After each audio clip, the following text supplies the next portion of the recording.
አርሰናል ይህንን የክረምት ገበያ እየተጠቀመበት ነው። ብሩኖ ጉማሬሽ በ90 ሚሊዮን ዩሮ፣ ቪኒሲየስ ጁኒየር ግን በእርግጥ ሊመጣ ይችላል። ሁሉንም እንመለከታለን። ብሩኖ ጉማሬሽ ወደ አርሰናል ለመፈረም ከስምምነት ላይ ደርሷል። ኒውካስትል እና አርሰናል ጭምር። ሰላም ውድ የናቲ ፉትቦል ተመልካቾቻችን እንደምናችሁ እንደምንዋላችሁ። ዛሬው እንግዲህ የሐምሌ 25 ለተቀዳሚ ትንታኔ ተጀምሯል። ትንታኔያችን ሰኞ፣ ሮብ፣ ቅዳሜ ትንታኔ አለን። ሁሌም 1 ሰዓት ላይ ከምሽቱ። የዛሬውም የቅዳሜ ምሽት 1 ሰዓት ትንታኔያችን ተጀምሯል ማለት ነው። እስከ መጨረሻው አብራችሁን ቆዩ። መረጃዎችን እያካፈልኳችሁ ትንታኔውን በቆንጆ መልኩ ያካፈልኳችሁ አብራችሁን ቆየው። እኔ ናትናኤል ብርሃኑ ነኝ። እስከ መጨረሻው አብራችሁን ቆዩ። ወደ ትንታኔው እናልፋለን። ውድ ተመልካቾቻችን 100 ሰብስክራይበር ልንገባ ነው። አሁን 100 ሰብስክራይበር ልንገባ ነው። ነገ በጧት ዜናችን 100 ሰብስክራይበር ገብተናል እናመሰግናለን እላለሁ ማለት አለብኝ። ምክንያቱም እናንተ ሰብስክራይብ እያደረጋችሁ ማድረግ አለባችሁ። ቶሎ ብላችሁ ላይክ፣ ሼር፣ ሰብስክራይብ አድርጉ። ሼር እያደረጋችሁ ሌሎችም ወዳጆቻችሁ ላይክም አድርጉ። አበረታቱኝ ለብዙ ሰዎች እንዲደርስ ሰብስክራይብ እያደረጋችሁ ወደ 200 ጉዞ ደግሞ እናደርጋለን። 100 ሰብስክራይበር ግን ነገ አመሰግናለሁ ማለት አለብኝ። ሰብስክራይብ ያደረጋችሁ እንድታረጉ። ወደ ትንታኔያችን ነው የምናልፈው። ያው በዛሬው ጉዳያችን የምናነሳው መግቢያ ላይ እንዳልኩት ስለ አርሰናል ጉዳይ ነው ማለት እንችላለን። የአርሰናል ጉዳይ ነው። በ4 ጉዳዮች እናነሳለን ዛሬ ስለ አርሰናል ጉዳይ። አርሰናል የመጀመሪያው ክፍላችን የአርሰናል ዝውውር ሁኔታ እናነሳለን። ከነሱ ደግሞ የምትጫወቱት እነማን ናቸው፣ አሁን የሚፈለጉት ፈራሚዎች እነማን ናቸው የሚለው እናነሳለን። የቡድኑ ሁለተኛው ደግሞ የቡድኑ ጥንካሬ እና ድክመቶች እናነሳለን። ጠንካራ ቦታዎቹ ሊሻሻሉ የሚገቡ ቦታዎቹ እናነሳለን በሁለተኛው ክፍል። በሶስተኛው ክፍል ደግሞ ቁልፍ ተጫዋቾች እና የወቅቱ ተጠባቂ ኮከብ ተጫዋቾች እነማን ናቸው በአርሰናል በኩል የሚለው እናያለን። እነ ቡካዮ ሳካ፣ ኦዴጋርድ፣ ራይስ፣ ጋብሪኤል፣ ሳሊባ፣ የመሳሰሉት ተጫዋቾች እንዴት ነው ወደ አርሰናል ድጋሚ ምናልባት ሻምፒዮን የሚችለው የሚለውን እናነሳለን። በሶስተኛው ክፍል አዳዲስ ፈራሚዎች ምን ያህል ተጽዕኖ ያሳድራሉ የሚሉን በዚህ ክለብ በሶስተኛው ምዕራፍ እናነሳለን። እናም በመጨረሻው በአራተኛው ክፍል ደግሞ የ2026/27 የእንግሊዝ ሊግ ዋንጫ እድላቸውን በድጋሚ ነው የሚበሉበት አጋጣሚ እድል ካለ የፕሪሚየር ሊጉን አብረን እናነሳለን። እስከ መጨረሻ አብራችሁ ቆዩ። ላይክ፣ ሼር፣ ሰብስክራይብ ያደርጋችሁ በትንታኔያችን። እሺ በመጀመሪያው ክፍል ነው የምንጀምረው። የመጀመሪያው ክፍል እንዳልኳችሁ የአርሰናል የዝውውር ሁኔታ ነው የሚያነሳው። የአርሰናል የዝውውር ሁኔታ የምርጥ ተጫዋቾችና አሁን የሚፈለጉት በአርሰናል ራዳር ውስጥ ያሉት ፈራሚዎች ተጫዋቾች እንመለከታለን። በቅድሚያ ደግሞ የፈረሙ ተጫዋቾችን ወይም ወደ አርሰናል ተቀላቀሉ የምርጥ ተጫዋቾች እናነሳለን። በመጀመሪያ የምናነሳው ክርስቶስ ዞሊስን ነው የምናነሳው። ክርስቶስ ዞሊስ ከክለብ ብሩጅ ወደ አርሰናል ተቀላቅሏል። በ42 ሚሊዮን ፓውንድ መቀላቀሉ ይፋ ተደርጓል። ከጥቂት ሳምንታቶች በፊት ክርስቶስ ዞሊስ መፈረም ይታል 17 ቁጥር ማሊያ ይለብሳል ተብሏል። አርሰናል እሱ ክርስቶስ ዞሊስ ይፈርማል። በአርሰናል በጣም ትልቅ ተጽዕኖ የሚፈጥራል ተብሎ ይጠበቃል። ውስጥ ደግሞ ምዕራፋችን እናነሳዋለን እንዴት ተጽዕኖ የሚፈጥረውን ማለት ነው። እና ሌላኛው የፈረመው ሜሲሌር ነው። ሜሲሌር በርቀት ዝውውር ከሊድስ ዩናይትድ ነው የመጣው። በረኛ ነው። ሌላኛው ብሩኖ ጉማሬሽ ነው። እንግዲህ በትናንትናው በወጣው መረጃ በዛሬም ዜናችን አካተናል፣ ፖስትም አድርገናል፣ በጽሁፍ አካተናል። የብሩኖ ጉማሬሽ አርሰናል ኒውካስትል መስማማታቸውን እና ብሩኖ ጉማሬሽ አርሰናል ከኒውካስትል ጋር ተስማምቷል። በ90 ሚሊዮን ዩሮ ስምምነት የመረሱ ተዘግቧል። እኛም ዘግበናል በዜና ላይ በታችሁ ማየት ትችላላችሁ። ብሩኖ ጉማሬሽ ወደ አርሰናል መምጣቱ ታውቋል። ሶስተኛው ፈራሚ የሚችልበት አጋጣሚ አለ።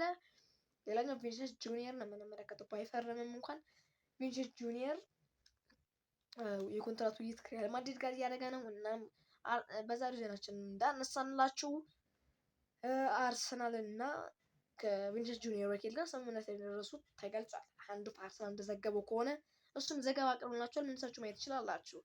እናም አርሰናል ከወኪሉ ጋር ስምምነት ላይ መድረሱን ወሮች ካሉት አርሰናል የተዘገበውን ነግረናችኋል። እና እነዚህ ናቸው። አሁን የሚፈልጉ ተጫዋቾችም አሉ ከቪኒሲየስ ጁኒየር እና ቪኒሲየስ ጁኒየር አሁን ብሩኖ ጉማሬሽም የሚፈልግ ተጫዋች ነው። እስካሁን አልፈረመም እንጂ የፈረመም በቃ ፈርማ ማለት ይችላል። እና ከቪኒሲየስ ጁኒየር ከብሩኖ ጉማሬሽ አንጻር የሚፈልጉ ሌላ ተጫዋቾችም አሉ እናነሳለን። አሁን የሚፈልጉ ተጫዋቾች እንግዲህ አርሰናል በአሁኑ ጊዜ እንደ ቪኒሲየስ ጁኒየር እና ብሩኖ ጉማሬሽ ያሉ ተጫዋቾችን ለማስፈረም ተያይዞ እየተነጋገረ ነው። ብሩኖ ጉማሬሽ ማስፈረሙን ይፋ ተደርጓል ማለት እንችላለን። ተጠናቋል። ቪኒሲየስ ጁኒየር ላይ ነው ትልቅ ዝውውር ላይ ያለው ዋናው ዝውውር ኢላማዎች አሁን ቪኒሲየስ ጁኒየር ነው። የሪያል ማድሪድ አጥቂ ነው። በክንፍ ላይ ያለው በከፍተኛ ዝውውር ዋጋ አርሰናል ሊመጣ እንደሚችል ከፍተኛ የደሞዝ ዋጋም ተከፍሎ የማይታወቅ በሚፈልግ ሪካርድ በሆነ የሳምንታዊ ደሞዝ ክፍያ በቪኒሲየስ ጁኒየር አርሰናል ሊከፍል ተዘጋጅቷል። ስለሆነም የአርሰናል ቪኒሲየስ ጁኒየር ካማለለው ሊመጣ ይችላል ተብሎ ይጠበቃል። አሁን ከአርሰናል ጋር አርሰናል ኪዱ ስምምነት የመድረሳቸውን እናነሳለን። ብሩኖ ጉማሬሽ የኒውካስል ዩናይትድ አማካኝ ነው። እንግዲህ የአርሰናል የማይሚዶን ለማጠናከር የሚፈልጉ ዋና ኢላማ እንደሆነ ተነግሯል። ስለሆነም እሱ ለማስፈረም ተስማምቷል። ከኒውካስልም ተጫዋቹ እንደውም የአርሰናል ፈላጊ ነው። አርሰናል መግባት ይፈልጋል። ሌላኛው ከሁለቱ ተጫዋቾች ሌላ የሚነሳው ማክስ አራሆ ነው። አራሆ ማክስ የስፖርቲንግ ሊዝበን ተጫዋች ነው። በግራ ተከላካይ ቦታ ላይ ሊጨመር የሚችል አማራጭ ተጫዋች ነው እንደሆነ በየዝውውሩ ውስጥ ተጠቅሷል። በአርሰናል ዝውውር ውስጥ ስንፈልግ እንግዲህ ይህን መረጃ ስናሰባስብ አራጆ በኋላ ላይ ክፍተታቸውን እናነሳለን። በግራ ተከላካይ ላይ በጣም ደካማ ናቸው። በግራ ክንፍ አጥቂ ላይ በግራ ተከላካይ ተመላላሽ ላይም ግራ ተከላካይ ላይ በጣም አርሰናል ድክመት አለበት። ስለሆነ አራጆ ይፈለጋል። እሱን እናነሳለን በኋላ ላይ ድክመታቸውን ስናይ እና አራጆም አለ። ሌላኛው የሚፈልገው ማቲያስ ፈርናንዴዝ ፓርዶ ነው። የማል አጥቂ ቦታን ለማስፋት ነው። እንግዲህ እንደ ጨራሽ አጥቂ ማለት እንደ ቪክቶር ዮከሬስ አይነት አጥቂ ሊያስፈርሙ ማቲያስ ፈርናንዴዝ ፓርዶን እየተከታተለ ያለ ወጣት አጥቂ ነው እንደሆነ ተገልጿል። ማቲያስ ፈርናንዴዝ ፓርዶም አርሰናል ለንደን ኢቭኒንግን ዘግቦታል። በጣም በለንደን ካሉ ታማኝነት ካላቸው ምንጮች ውስጥ ያገኘነው መረጃ ነው። ማቲያስ ፈርናንዴዝ ፓርዶንም በአርሰናል ራዳር ውስጥ እንደሚገኝ አርሰናል የሚፈልገው ወጣት ተጫዋች እንደሆነ።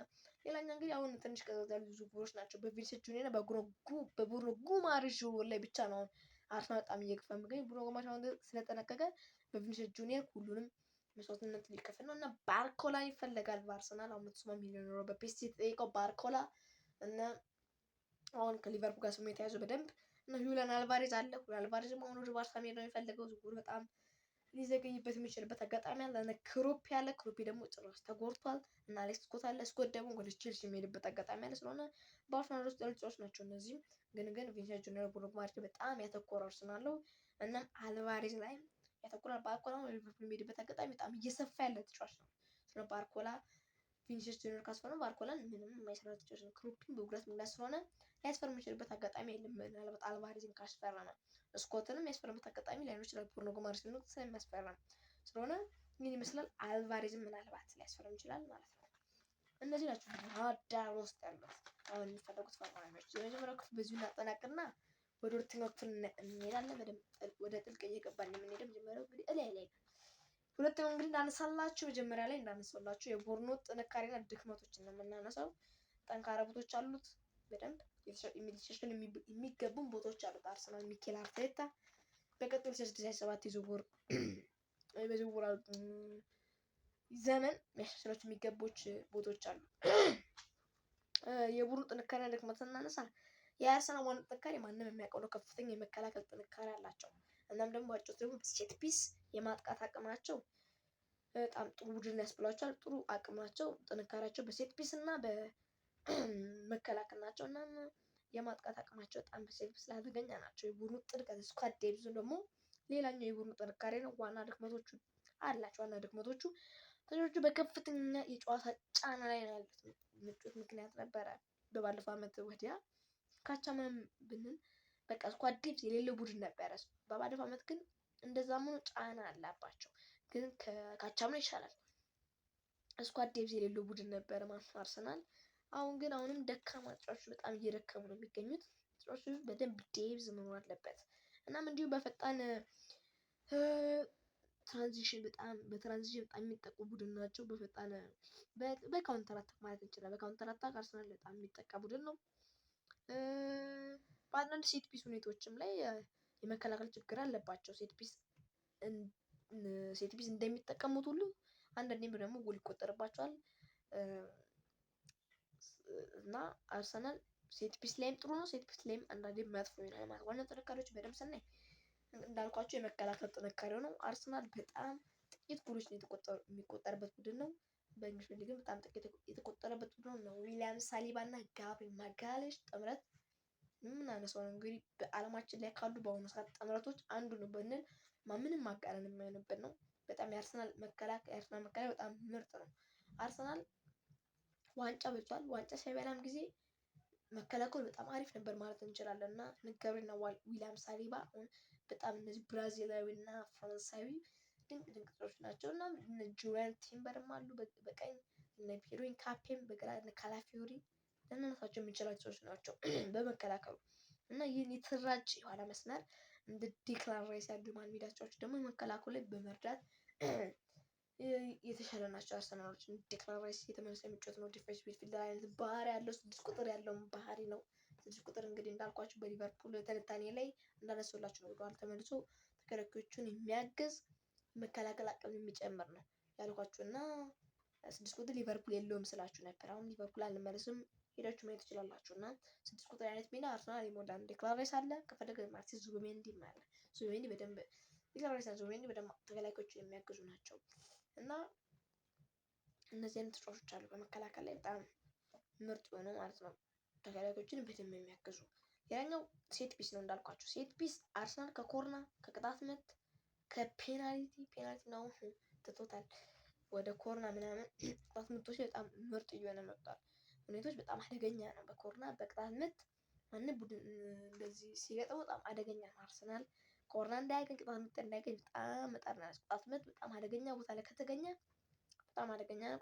ኮርናም ከተገኘ በጣም አደገኛ ነው ማለት ነው ለተቃራኒ ቡድን አርሰናል።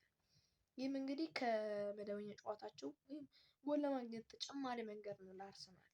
እንደዚህም በጨዋታም ያገባሉ። ኮርና እና ቅጣት ምት ደግሞ ተጨማሪ በጣም ለአርሰናል በጣም ጠቀሜታ ዋንጫ ሊበላ የበላበት ምክንያቱም ሴት ፒስ አንዱ ምክንያት ነው። ትልቁን ቦታ የሚወስደው ነው ማለት ይችላል ሴት ፒስ። ሌላኛው የቡድን ጥልቀት ስኳድ ዴፕዝ ነው። ስኳድ ዴፕዝ ለዋንጫ የሚፎካከር ቡድን በጣም አስፈላጊ ቡድን ነው። ስኳድ ዴፕዝ የሚለው ምንድን ነው ለማለት ነው ትንሽ ላስረዳችሁ። ስኳድ ዴፕዝ የምንለው አንድ አጥቂ ላይ እንበል አጥቂ ላይ ጨራሽ አጥቂ ላይ ያለ አንድ ተጫዋች ብቻ ካለ ይሄ ስኳድ ዴፕዝ አይደለም። አንድ ተጫዋች ነው። እሱ ቢጎዳ ተጫዋች በዛ ቦታ የለም። ሀሰተኛ ቁጥር ልትጠቀሙ ነው። ግን በዛ ቦታ ላይ 3-4 ተጫዋቾች ካላችሁ 3 ተጫዋቾች ካለ ስኳድ ዴፕዝ ይባላል። በመሃል ሜዳ እንደዛ በመሃል ሜዳ 3 ተጫዋቾች ሊሰለፉ ይችላሉ። 4 ተጫዋቾች ሊሰለፉ 3 ተጫዋች ብለን እንያዝ። 3 ተጫዋች ቢሰለፉ በዛ ቡድን ውስጥ ሌላ 3 ተቀያሪ ተጫዋቾች በደንብ ምርጥ የሆኑ ልምድ ያላቸው ተጫዋቾች ካሉ ምርጥ ተጫዋቾች ካሉ ስኳድ ዴፕዝ የምንለው ይሄ ነው ማለት ነው። በተለያዩ ቦታዎች የሚጫወቱ ጥሩ ተጫዋቾች ስላሉት አርሰናል በጉዳት ወይም እረፍት ምክንያት ተጫዋቾች አንዳንድ ችግሮች ቢገጥማቸውም የጨዋታ ስልቱን ግን መጠበቅ ችሏል። ዊሊያም ሳሊባን ወይም ጋብሪኤል ማጋሌስ የሆነ ሰዓት ላይ ሲጎዳ ያየነው። ቪክቶሪ ኮሬሽ የሆነ ሰዓት ላይ ሲጎዳ አይተናል። ቡካዮ ሳካ ዴክላን ራይስ ለአንድ ሁለት ጨዋታ ሲጎዳ አይተናል። በጣም አደገኛ ነው። እነዚህ አንዳቸው ግን ስኳድ ዴፕዛቸው እነዛ በጣም ዙቢሜንዲ እኮ በመጀመሪያ አካባቢ ላይ ሲመጣ በጣም አስደናቂ ነበር።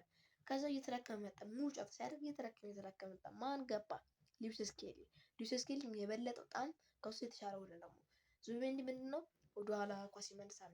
ሉዊስ ስኬሊ ደግሞ መጥቃቱ በደንብ ያሳልጣል። እና ሻምፒዮንስ ሊግ ፍጻሜ ላይ ራሱ ሲጠቀሙት ሉዊስ ስኬሊ ነው። የ19 ዓመት 18 ዓመት ተጫዋች ማርቲን ዙቢሜንዲ አልተጠቀሙም ነበር። በፒንች ነበረ ማርቲን ስኬሊ ነበር የተጠቀሙት። እና ይህ አርሰናል ስኳድ ዴፕዙ ይሄን ይመስላል ማለት ነው። የሉዊስ ስኬሊ እዛ ቦታ ዙቢሜንዲን አሳርፈው እሱ ዙቢሜንዲውን በጣም ሲደክም ሉዊስ ስኬሊ ያስገቡበት ሁኔታ በጣም አስገራሚ ልንለው የምንችለው ነው ማለት ነው። እና ይሄ ነው የቡድን ጥልቀት ማለት ስኳድ ዴፕዝ። እነዚህ ዋናው ንጥረ አካሎች ነው። ድክመቶችም ማለት እንደዛው ቅድም እንዳነሳሁላችሁ ድክመቶችን ስናነሳ የግራ ተከላካይ አራጆን ለማስፈረም ፈልጋል ስንል የግራ ተከላካዩ ላይም ድክመት አለበት ስል ነበር። እሱ እንዴት እንደሆነ አሁን እነግራችኋለሁ። ዋና ድክመቶቹ ለተጫዋቾች ከፍተኛ ጫና ነው። ፕሌየር ኦቨር ዩዝ በጣም ከመጠን በላይ ነው የሚጠቀሙት።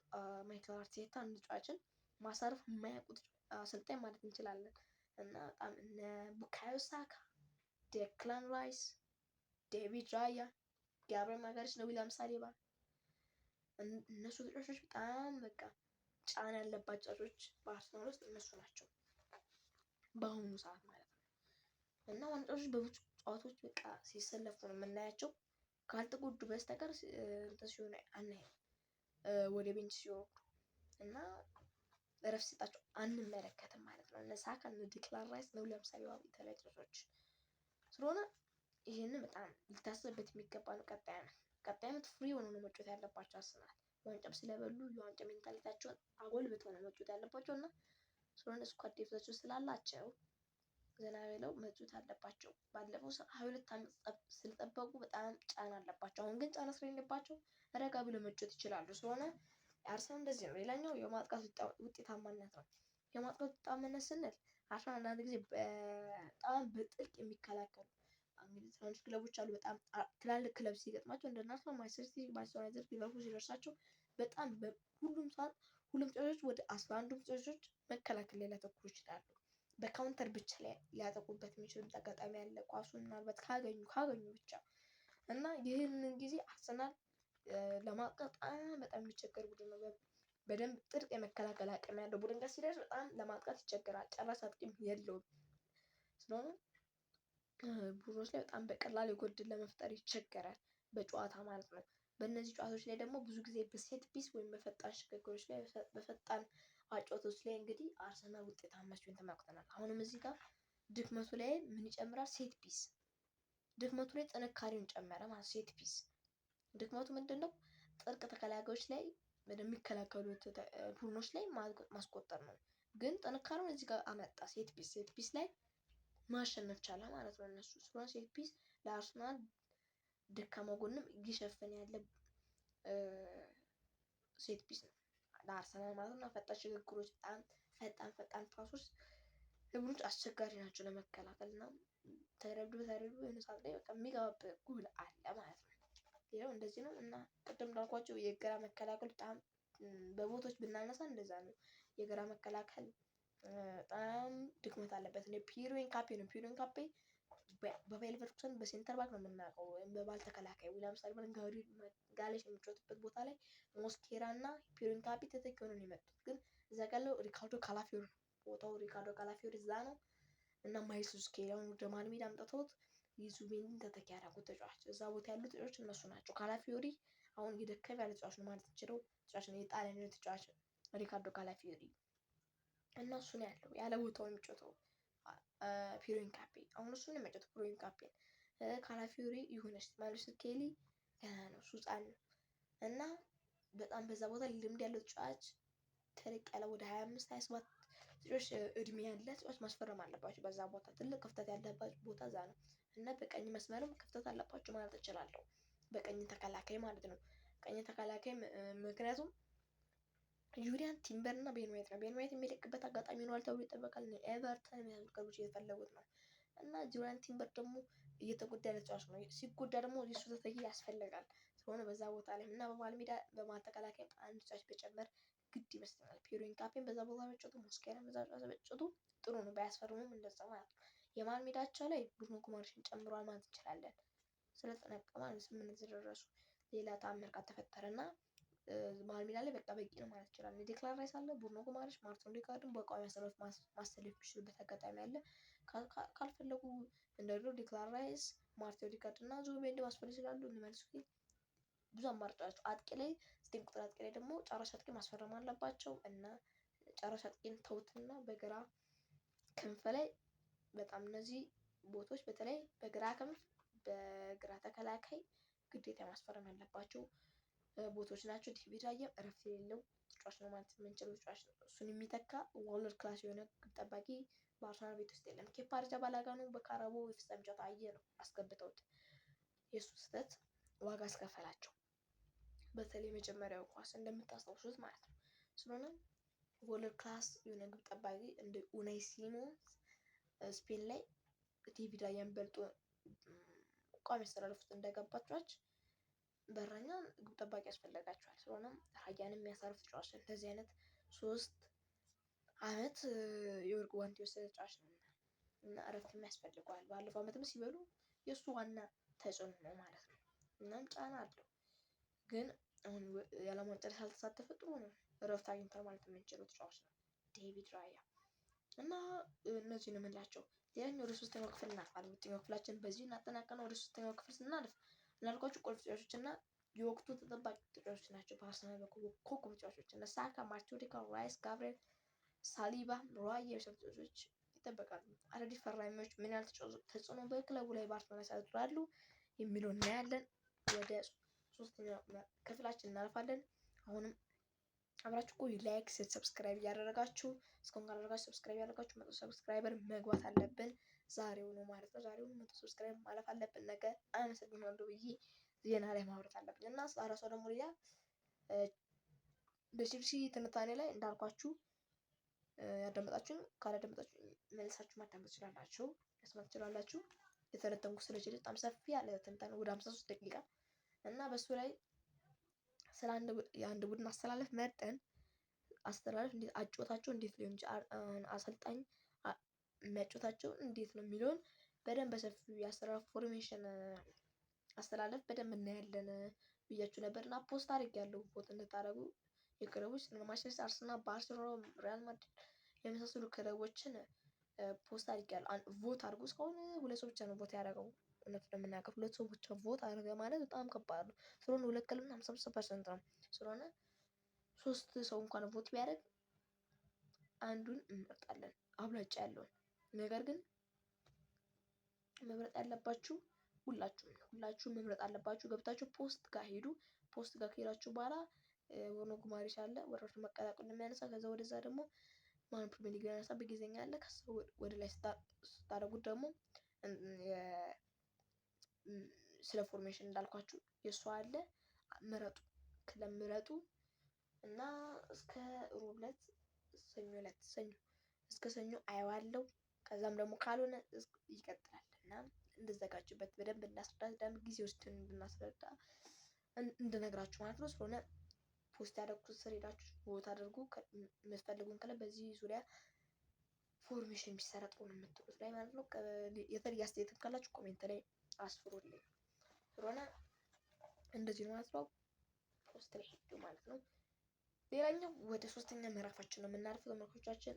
ወደ 3ኛው ክፍላችን እንሄዳለን። 3ኛው ክፍል እንዳልኳችሁ ቁልፍ ተጫዋቾችን እንመለከታለን። ቁልፍ ተጫዋቾች አሉ። በአርሰናል በኩል የሚጠበቁ ተጫዋቾች አሁንም ጉል 26-27 አቋማቸው ሳይዋዥቅ ለአርሰናል ትልቅ ግልጋሎት የሚሰጡ አሉ። እና ምንም አዲስ ፈራሚዎች እንዴት ተጽዕኖ ይፈጥራሉ በአርሰናል የሚለውን እንመለከታለን።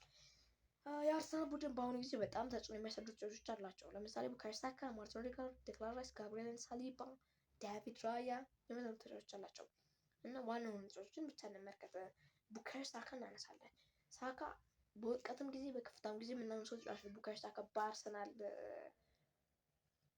ቡድን ውስጥ ቡካዮ ሳካ የእንግሊዝ ጥቁር አዝሙር የሚባለው ጥቁር ዳይመንድ የአርሰናል ዊንገር የቀኝ ክንፍ ተጫዋች ነው። ሳካም በፍጥነቱ በአንድ ለአንድ ግንኙነት ማሸነፍ የሚችል ተጫዋች ነው። ጎል ማስቆጠር የሚችል ነው።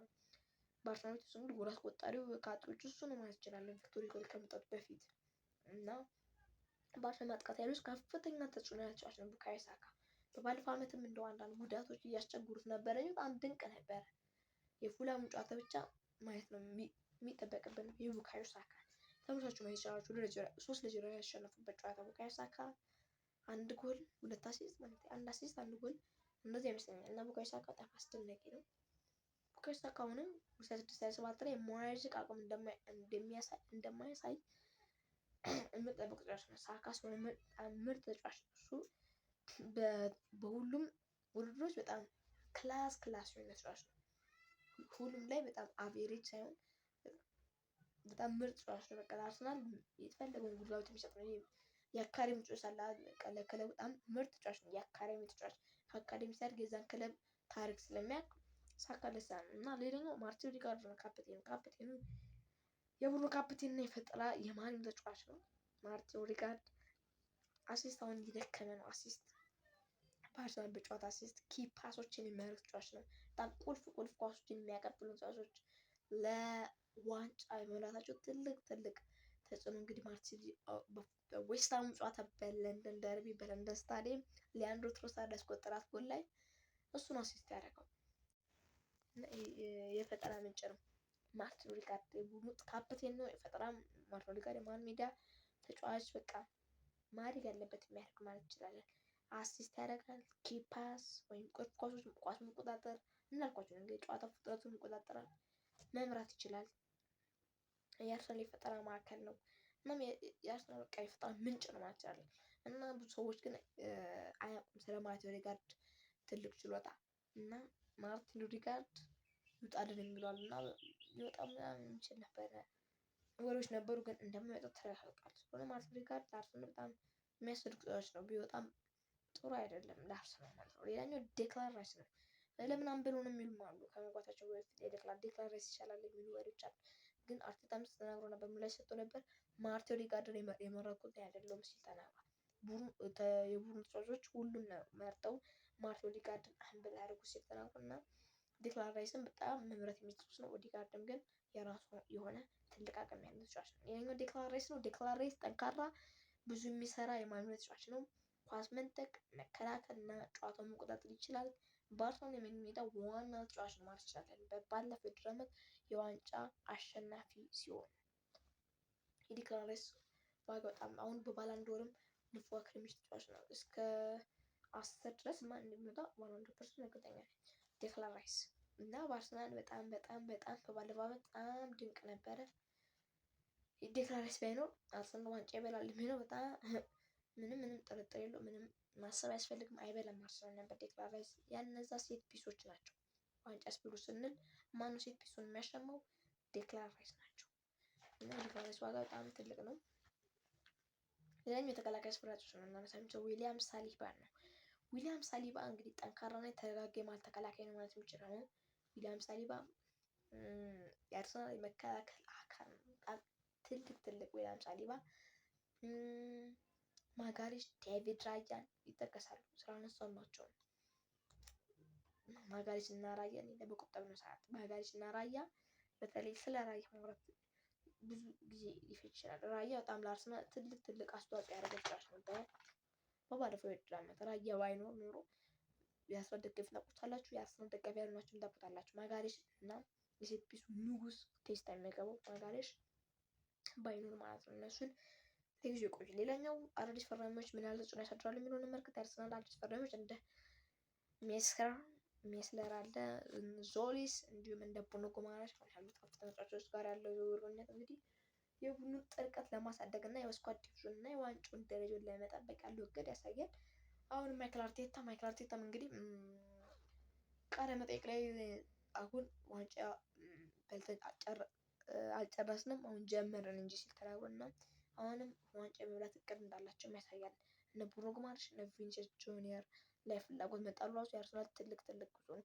አርሰናል ድሮ ካስታውሳችሁ የሚያስፈርሙ ተጫዋቾች በጣም ዝቅ ያሉ፣ በጣም ተራድሮ፣ በጣም ቆጣቢ፣ በጣም ቋጣሪ የሚባል ክለብ ነበረ። በጣም ትንሽ ተጫዋቾች ያስፈረመ ነበረ እና በዛም ሆኖ ጥሩ ነበረ። ግን ተጫዋቾቹ በደንብ ኢንቨስት አድርጎ ሲያወጣ ሻምፒዮን ሆኗል ማለት። ነገር ግን ዊሊያም ሳሊባ የረጅም ጊዜ ጉዳት ለቡድኑ ትልቅ ፈተና ይሆናል ተብሎ ይጠበቃል። ጋብሪኤል ማጋሌሽ ነው ዊሊያም ሳሊባ በዓለማችን ምርጡ ጥምረትን ያልነውን ጥምረት ላንመለከተው የምንችልበት አጋጣሚ በቀጣይ ዓመት ትንሽ ጨዋታዎች ላይ ሊኖር ይችላል። ስለሆነ ለዚህ ነው የመሃል ተከላካይ ማስፈረም አለበት ያልኳችሁ። ዊሊያም ሳሊባ ጉዳት በጣም አሳሳቢ ነው። እስከ 4-5 ሳምንት ካልተሳሳትኩ ይቅርታ እና እንደዛ ሊቆይ ይችላል እና ለቡድኑ ትልቅ ፈተና ይሆናል። ጋብሪኤል ማጋሌሽ እና ፒዩሪንካቢ ሞስኬራ ወይም ሞስኬራ ሌላ ነው። ከሱም ፈተና ማለት ነው። ሜስለር ግን ከሌድስ ዩናይትድ በነፃ ዝውውር የመጣ ግብ ጠባቂ ነው። የግብ ጠባቂ ፍሉን ጥልቀት ለማሻሻል ይሆናል ተብሎ የመጣ ነው። እነ ካይፓ አሪዛባላጋም አሉ። ዴቪድ ራያ አለ። ምን ያደርጋል እንጠብቃለን። ኤፍ ኤ ካፕ ከአረብ ካፕ የሚሰሩ ጨዋታዎች ላይ መጀመሪያ ላይ ራውንድ ኦፍ ብሎ ጨዋታዎች ላይ ሊገባ የሚችል ተጫዋች ነው ማለት ነው። ሜስለር ምናልባት ዴቪድ ራያ ለማስፋፋት ማለት ነው ለማሳረፍ እና ክርስቶስ ዞሊስ ልናይ እንችላለን። ከግራ ክንፍ የሚጫወት አጥቂ ሆኖ መጥቷል። እንግዲህ ዞሊስ ከክለብ ብሩጅ ጋር ከክለብ ብሩጅ ግሪካዊ ተጫዋች ነው። እንግዲህ ክርስቶስ ዞሊስ ሊያንድሮ ትሮሳርድ ከቡድኑ መሄዱ ተከትሎ እንግዲህ ቤክሲታስን መቀላቀሉ ይታወሳል። ሊያንድሮ ትሮሳርድ የማጥቃት አማራጭ ሲል ይሆናል ተብሎ ይጠበቃል ከነ ማርቲኔሊ ጋር። አሁን ቪኒሲየስ ጁኒየር ከፈረመ ደግሞ ቪኒሲየስ ጁኒየር ዋን ይሆናል ተብሎ ማርቲኔሊ የሚመጣበት አጋጣሚ ሰፊ ይሆናል ማለት ነው። ቪኒሲየስ ጁኒየር በተለይ ከመጣ አሁንም ባይመጣም ይወጣል ተብሎ የሚጠበቅ ተጫዋች ነው። የዝውውር ኢላማዎች አሉ። ተጽዕኖቻቸው ዝውውራቸው ብሩኖ ጉማሬሽን ነው የምንመለከተው። አሁን ፈርሟል ማለት እንችላለን። ከኒውካስል ዩናይትድ ጋር እንግዲህ የተያዘው መሃል ሜዳ ተጫዋች ነው። በጣም ምርጥ የሆነ ተጫዋች ነው። ኃይል ያለው ተጫዋች ነው። መከላከል ችሎታ ያለው ተጫዋች ነው። ቴክኒክ እና መሪነት ለአርሰናል ይጨምራል ተብሎ ይጠበቃል። ብሩኖ ጉማሬሽ በጣም ድንቅ ብራይት ተጫዋች፣ አግሬሲቭ የሆነ ተጫዋች ነው። ነገር በጣም ምርጥ ተጫዋች ነው። በኒውካስል የምናውቀውን ብሩኖ ጉማሬሽን በአርሰናል የሚያደርገው ከሆነ በደንብ አርሰናል በመሃል ሜዳው ላይ በቃ በጣም ምርጡን አርሰናል የምንመለከተው ከዴክላን ራይስ ጋር ጠንካራ የማንጃ ጥምረት ሊፈጥሩ ይችላሉ። ዴክላን ራይስን ለማሳረፍ የሚመጡ የሚሉ ወሬዎች አሉ። በደንብ ያሳልፋል ብዬ የማምንበት ተጫዋች ነው ብሩኖ ጉማሬሽ። ከዴክላን ራይስ ጋር የሚጣምሩ ጥምረት ግን በጣም እኔ 4-2-3 ቢጠቀሙ እዚህ አይነት በደንብ ባላንስ የሆነ ቡድን ይሰራል ማለት ነው አርሰናል። ዴክላን ራይስ እና ብሩኖ ጉማሬሽ አስቡት ጥምረቱ ዋው በጣም መርጥ እዛ ያለው ሜንታሊቲ የብሩኖ ጉማሬሽ ኒውካስሉን ይዞ ዴክላን ራይስም እዛው እንግዲህ የአርሰናሉ ድንቅ አቅሙን ይዞ ከመጣ የአርሰናል ምንም እንግዲህ ምን ማለት ይቻላል? የአርሰናል አሁን መሀል ሜዳ ምንም ማለት አይቻልም። እና ሌላኛው ቪኒሲየስ ጁኒየር ነው። ቪኒሲየስ ጁኒየር ለአርሰናል በግራ ክንፍ ትልቅ ተጽዕኖ ይፈጥራል ተብሎ የሚጠበቅ ተጫዋች ነው። ምናልባት ካፈረመ ትልቅ ኃይል ይጨምራል። አርሰናል እንዳልኳቸው ነው እንግዲህ በጠዋት ዜናችን እንዳነሳ ነው ከአንዱ አርሰናል ከወኪሉ ጋር ስምምነት ላይ ደርሷል። ቪኒሲየስ ጁኒየር እና አርሰናል ስለሆነ ትልቅ ነው ኃይል የሚጨምር በግራ ክንፉ ላይ ቪኒሲየስ ጁኒየር ክርስቶስ ዞሊስ ፈርሟል። ግራ ክንፍ ላይ በጣም የተጎዱበት ክፍል ነው አርሰናል ስለሆነ ክርስቶስ ዞሊስ ፈርሟል። ክርስቶስ ዞሊስ ግን ልምድ ያለ ተጫዋች አይደለም። በአውሮፓ ክለቦች አውሮፓ ነው ግን በአውሮፓ ትላልቅ ሊጎች የተጫወተ አይደለም። በዩሮፓ ሊግ ተጫውቷል ግን አንዱ ጎል አስቆጠረ። በዩሮፓ ሊግ ተጫውቶ ብዙም ተጫዋታ አላደረገም። ቪኒሲየስ ጁኒየር ግን በሪያል ማድሪድ ቤት ራሱን ያሳየ ተጫዋች ነው። የብራዚል ተጫዋች ነው። 2 ሻምፒዮንስ ሊጎችን የሚያነሳ ተጫዋች ነው። ስለሆነ ለአርሰናል የሻምፒዮንስ ሊግ ምናልባት ለማንሳት ቪኒሲየስ ጁኒየር ቢያስፈርሙ ለእነሱ ትልቅ ነው ማለት እንችላለን። አርሰናል እንግዲህ ከፍተኛ ዋንጫ ፉክክር ለማድረግ ያለውን ፍላጎት የሚያሳይ ነው ማለት ነው። እነዚህ ናቸው ችግሮቻቸው። እንግዲህ ላልኳቸው ሳሊባ ነው የረጅም ጊዜ ጉዳት ጠንካራ ተከላካይ የሚፈትነው እንደ ሙስኬሪያ እንደ ፊዮሬን ካፒያን ቦታ እንዲሸፍን ይሆናል ማለት ነው። ቪክቶር ዮኬሬሽ ከሃቨርት ቡካዮ ሳካ የሚሰሩ ተጫዋቾች ነው። ከዓለም ዋንጫ መልስ እንግዲህ አርሰናል ማጥቃት ኃይል የሚጨምሩ ተጫዋቾች ናቸው። የተሻለ ኃይል የሚጨምረው እነ ኖኒ ማዱዌኬ በቀኝ ክንፍ ላይ እንግዲህ የሚያተረማምሱ ተጫዋቾች ናቸው። ስለሆነ በማጥቃት ስፍራ መሆን ቪክቶር ዮኬሬሽ ከሃቨርት የሚያደርጉ ተጫዋቾች ነው ይጠበቃሉ። እነ ሚኬል ሜሪኖ ሻምፒዮኑን የመጣው እንግዲህ ወርልድ ካፕን የዓለም ዋንጫን ማርቲን ዙቢሜንዲም እንደዛው በተለይ ሜሪኖ ሁለት ጨዋታዎችን በሱ ነው ያለፉት። እንግዲህ ፖርቹጋልን ተቀይሮ ገብቶ ባስቆጠረ አቅም እሱን በሱ ነው ያለፉት። ከቤልጅየም ተቀይሮ ገብቶ በሱ ነው ያለፉት እና በጣም ለሜሪኖ በጣም ትልቅ ነው እና ዴቪድ ራያም በልቶ ነው የመጣው። 3 አርሰናል ተጫዋቾች የዓለም ዋንጫ በልቶ ነው የመጡት ማለት ነው። እና ሌላኛው ወደ አራተኛው ክፍል እናልፋለን። ወደ መጨረሻ ክፍላችን ተመልካቾቻችን ውድ ተመልካቾቻችን ወይ አራተኛው ክፍል እንግዲህ 2026 ወይ 27 2026 የዋንጫ ድጋሚ ምናልባት ፕሪሚየር ሊግ እናነሳለን። በመጨረሻ የወጡላቸው 2025/26 የፕሪሚየር ሊግ ድል በኋላ አርሰናል የተሻለ ብስለት ያለው ነው። አርሰናል እንግዲህ የሚነሳበት አሁን ፕሪሚየር ሊግ ጫፍ ጨርሶ ሁለተኛ ነው የሚጨርሰው። አርቴታም በዛ ምክትል እያለ እንግሊዝ ሊግን አንስቷል ማለት እንችላለን እና ተጫዋቾቹ ግን ምንም የበላ የላቸውም። ጋብሪኤል ጄሱስ ብቻ ነው እንግሊዝ ሊግን በልቶ የሚያውቀው እና ከአርሰናል ውስጥ የዋንጫም አባዜ ዋንጫ በልቶ የማያውቁ ተጫዋቾች ናቸው ያሉት። ስለሆነ እንደዚህ ሲባል ብስለት የሌላቸው ተጫዋቾች ናቸው። የዋንጫ ሜንታሊቲ የሌላቸው ተጫዋቾች ስለሆኑ ዋንጫ ለመብላት የሚቸገሩ ተጫዋቾች ናቸው። ነገር ግን አሁን ዋንጫ የበሉ ቡድን ስለሆኑ በደንብ ብስለት ያለው አጨዋወት የሚጫወቱት በደንብ ፕሪሚየር ሊጉን ያውቁታል ማለት ነው በደንብ። ስለሆነ አርሰናል ዋንጫ እድል አለው ብሎ መናገር አፍ ሞልቶ ይቻላል። ደግሞ ቪኒሲየስ ጁኒየር ከጨመረ ብሩኖ ጉማሬሽ ፈርሞ ማለት እንችላለን። ቪኒሲየስ ጁኒየር ብሩኖ ጉማሬሽ ካሉ የበለጠ ነው ማለት ነው። አልቫሬዝ እንኳን ባይመጣ እንኳን ችግር የለውም። ቪክቶር ዮኬሬሽ ጨርሷል። 14 ጎል እኮ አስቆጥሯል ባለፈው የውድድር ዓመት እኮ በመጣበት ዓመት ከፖርቱጋል መጥቶ እንግሊዝ ሊግ ላይ እንደዛ 14 ጎል የብሩኖ ከፍተኛ ጎል አስቆጣሪ መሆን በጣም ትልቅ ነገር ነው። ለዛውም ለሻምፒዮንነት የሚጫወት ቡድን ላይ ማለት ነው። በጣም ጫና ባለበት ቡድን በጣም በቃ ብዙ ሰው ፈልጎት የመጣ ቡድን ነው። የሞተ ተጫዋች ነው ቪክቶር ዮኬሬሽ ማለት ነው። እና ይህን ይመስላል በስልት ሊለወጥ የሚችል እና አዳዲስ ተጫዋቾችን በመጨመር የተጠናከረ ቡድን ይሆናል። አርሰናል ዋና ፈተናዎችም አሉት። ጉዳት ነው አንደኛው በጣም ጉዳት ነው። አርሰናል ዋንጫ ሳይበላም ጊዜ ሲበላም በጣም በጉዳት ይፈተናል። ጉዳት ከዓለም ዋንጫው በኋላ ጉዳት ምክንያት የቀዶ ጥገና ያደረገው ለረጅም ጊዜ ከሜዳ ሊርቅ ይችላል የተባለው እንግዲህ ዊሊያም ሳሊባ አለ። ለአርሰናል ትልቅ ፈተና ነው ይሆናል ማለት ነው። ሌሎች ተጫዋቾችም እንዳይጎዱበት እንግዲህ መጠንቀቅ ነው ያለበት። አሁን ስኳድ ዴፕዝ ግን ስላለው አሁን ብዙም ላይ ችግር በዛ ቦታ ያሉት እነ ዊሊያም ሳሊባ እና ጋብሪኤል ደማልፈር ሲሆኑ ደግሞ በጣም ለአርሰናል ከባድ ነው እና ይህን ነው የምላችሁ። ጉዳት በጣም ይፈትናል። ሌላኛው የተጫዋቾች ድካም ነው። ቅድም እንዳልኳችሁ ቁልፍ ተጫዋቾች ባለፈው ዘመን በጣም ግጭቱ ነው። ግጭቱ ስለሆነ በጣም ድካም አለባቸው። ዝለዋል ማለት ይችላል የአርሰናል ተጫዋቾች። ስለዚህ በጣም እረፍት ያስፈልጋቸዋል ማለት ነው። ሌላኛው የተፎካካሪ ጫና ነው። ትልቁ ብናነሳው የምንችለው የተፎካካሪዎቹ ጫና ነው። እንደ ማንቸስተር ሲቲ ሁሌም የሚፈታተነው ቡድን እና ሊቨርፑል፣ ማንቸስተር ዩናይትድ ያሉ ትላልቅ ተቀናቃኞች አርሰናልን ከዙፋን እንዲያወርዱ የሚችልበት አጋጣሚ ነው። ማንቸስተር ሲቲ በጣም ድንቅ ናቸው። ማንቸስተር ሲቲ አሁን ትንሽ ወር ላይ በጣም የደከመን ነው። ውድም ሊወጣበት ነው እና ቡዋዲ እንዳስፈሪ። ሊቨርፑልም በጣም ቀዝቅዟል። ማንቸስተር ዩናይትድ ምናልባት በጣም ትልቅ ፈራሚ ይዞ እየመጣ ነው። ለአርሰናል በጣም ተፎካካሪ ይሆናል። ለነ ቼልሲም እንደዛው ቶተንሃምም በደርቢያቸው ላይ ትልቅ አቅም ይፈጥራል ማለት ነው። አርሰናል ዋንጫውን ለማስጠበቅ ጠንካራ ድል ይኖረዋል። ቢኖረውም ጉዳት፣ ድካምና የተቀናቃኞች ጫና የሚፈጥሩት ዋና ችግሮች ይሆናሉ ተብሎ ይጠበቃል ማለት ነው። ስለሆነ አርሰናል የተፎካካሪዎቹ ጫና እንደባለፈው ዓመት ተቋቁሞ ድጋሜ ተከታታይ ዓመት ዋንጫውን ይበላ የሚለው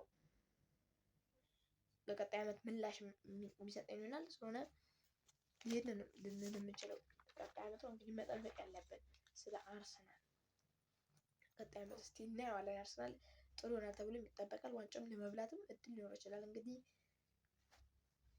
ፕሪሚየር ሊጉ ሲጀምር አሁን 20 ቀናት ነው የቀሩት። ፕሪሚየር ሊጉ ሲጀምር ግምት እናስቀምጣለን። እዛ ጊዜ ግምት ሳስቀምጥ ግምት ታውቃላችሁ እና ፖስቱ ላይ ሄዳችሁ እንዳረሱት ቦታ አድርጉ። የማንን ክለብ ፎርሜሽን መርጠን ስለዛ ፎርሜሽን ስለዛ ቡድን አጮት እንዴት ነው የሚሉን እናያለን። እንዳሰልጣኝ ሆኜ እንዴት ነው አጮታችሁ እንዴት ነው የሚያዩት የሚሉን በደንብ አሳያችኋለሁ። ብቻ እናንተ ሄዳችሁ ቮት አድርጉ። ፖስት ሄዳችሁ ፖስት ስለሄዳችሁ አውጥ አድርጉ። ከዛ ደግሞ እኔ ያስቀምጡት ክለብ ካለ ደግሞ ኮሜንት ሴክሽን ላይ አስፍሩልኝ ንገሩኝ ማለት ነው። ስለሆነ ቮት እንዳይረሳ እስከ ሰኞ አየዋለሁ። ካለ ደግሞ ድጋሚ ጨምሯል ግን ቮት ማድረግ እንዳይረሳ ማለት ነው። ላይክ፣ ሼር፣ ሰብስክራይብ እንዳይረሳ። 100 ሰብስክራይበር መግባት አለብን። ዛሬ ነገ ስመጣ አመሰግናለሁ ብዬ መጀመር አለብኝ። ዜናችን ማለት የጧት 4 ሰዓት ዜናችንን ስለሆነ ነገ ስመጣ አመሰግናለሁ። 100 ሰብስክራይበር እንገባለን አብረን ማለት ነው። እናመሰግናለን ሰብስክራይበር ስለገባን እንደውም ከወዲሁ ላልተው ሌላኛው ይህን ነው የምለው እንግዲህ ውድ ተከታታዮቻችን የዛሬ የቅዳሜ 1 ሰዓት ሁሌም እንደምናደርገው ሰኞ፣ ሮብ፣ ቅዳሜ ትንታኔያችን ይህንን ይመስል ነበረ። ሌላም ጊዜ እንግዲህ ሰኞ፣ ሮብ፣ ቅዳሜ ሁሌም 1 ሰዓት ላይ ትንታኔ አለ። ማታ 1 ሰዓት ላይ ሁሌም ጠብቁን። የዛሬው ትንታኔያችን ይህንን ይመስል ነበር። ላይክ፣ ሼር፣ ሰብስክራይብ ያደረጋችሁ ሰላም ደሩን እንዳለን አመሰግናለሁ። ባይ